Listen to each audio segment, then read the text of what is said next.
এটা হচ্ছে micro processor base pH metre. এইখানে তুমি এটা আনলাইক, এটা সাধারণত র্যান্ডাম স্যাম্পলিং যেখানে হয় সেখানে ম্যাক্সিমাম এটা ইউজ হয়।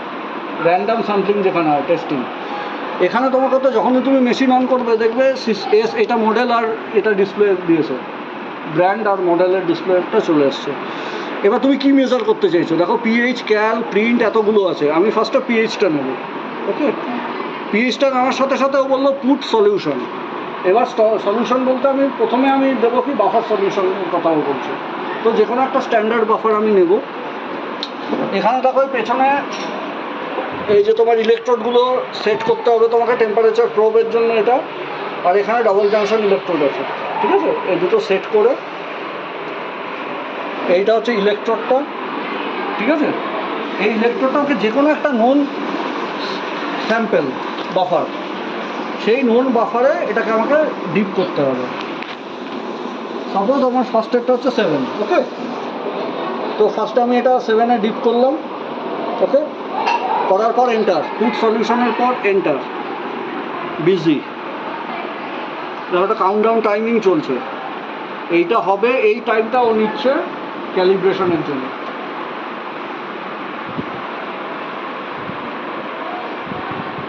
$7.42 টেম্পারেচার দেখাচ্ছে 33.5। এবার তুমি যদি এই রিডিংয়ে যদি স্যাটিসফাইড হও তাহলেই ক্যালিব্রেশনে যেও, আদারওয়াইজ নো। আমি তথাকথিত আমি এটাতে স্যাটিসফাইড নই, কারণ যখনই আমি কোনো স্ট্যান্ডার্ড বাফার সলিউশন দেবো সেই ভ্যালুটা হবে 7-এর কাছাকাছি, আইদার 7-এর থেকে সামান্য বেশি আর না 7-এর থেকে সামান্য কম, এত ডিফার হবে না। এই সলিউশনে আমি যদি ক্যালিব্রেট করি আমার আলটিমেট স্যাম্পেলের রিডিংও ডিফারেন্ট হবে এবং ইনঅ্যাকুরেট হবে, বুঝেছো? কাজেই এখানে আমি আর ক্যালিব্রেশনে যাচ্ছি না, বাট ক্যালিব্রেশনটা জেনে নাও। ক্যালিব্রেশনটা করতে গেলে ফার্স্ট এই ক্যালটা প্রেস করবে, এটাকে আবার অফ করতে হবে, নেবে তাহলে যদি তুমি করো। কারণ এই মেশিনে কী হয়, নর্মালি আমার যে কোনো অ্যানালগ পিএইচ মিটারে কী হয়, আমি ক্যালিব্রেশনটা আমি ডিসপ্লে দেখতে দেখতেও করতে পারি, কিন্তু এখানে সেই ফ্যাসিলিটিটা নেই। এখানে যখন মেশিনই করবে আইদার তোমাকে পিএইচে যেতে হবে না ক্যালিব্রেশনে যেতে হবে। ক্যালিব্রেশনে করলে স্ট্যান্ডার্ড সলিউশন কি টেম্পারেচার তোমার রেডি আছে, ইয়েস অর নো? যদি ইয়েস থাকে তাহলে তুমি ওটাকে এন্টার মারবে। 2 পয়েন্ট ক্যালিব্রেশন চাইছো, মানে দুটো বাফার দিয়ে 4 আর 7 দিয়ে যদি তুমি চাও তাহলে এটাকে তুমি এই বলো। এবার পুট 7 পিএইচ, এবার আমার 7 পিএইচ বাফারে আমি এটা ডিপ করা আছে আমার। তো এখন আমাকে যেই আমি এটা এন্টার মারবো কাউন্টডাউন নেবে, কিন্তু এইটা করাটা খুব রিস্কি, কারণ আমি জানি, আমি জেনে গেছি ভ্যালুটা কত, 7.42, which is not at all correct. এই বাফার সলিউশনটা ঠিক নেই, ঠিক আছে?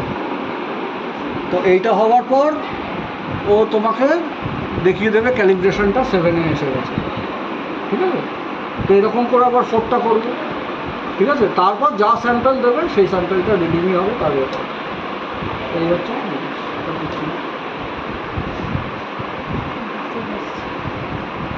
এবার 4 বলছে, 2 পয়েন্ট চাইছি, 4 চাইছে। এবার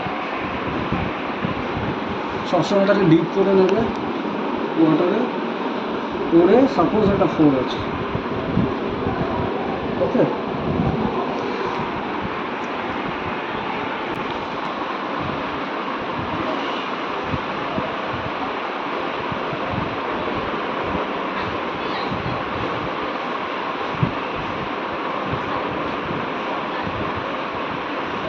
এবার এটার কি হলো, এটা আমাকে মেশিন যা বলবে আমাকে সেটাই অ্যাকসেপ্ট করতে হবে। যদি মেশিন বলে এটা ঘোড়া, ঘোড়া; যদি বলে হাতি, হাতি।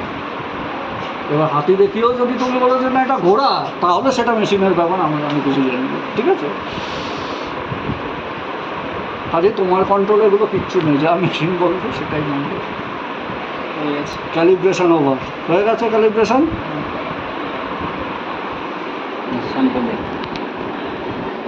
এবার যে কোনো একটা সলিউশন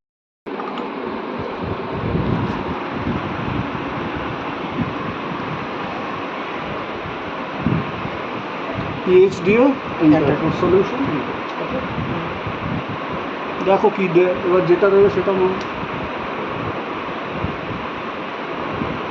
7.123 এরকম দিচ্ছে।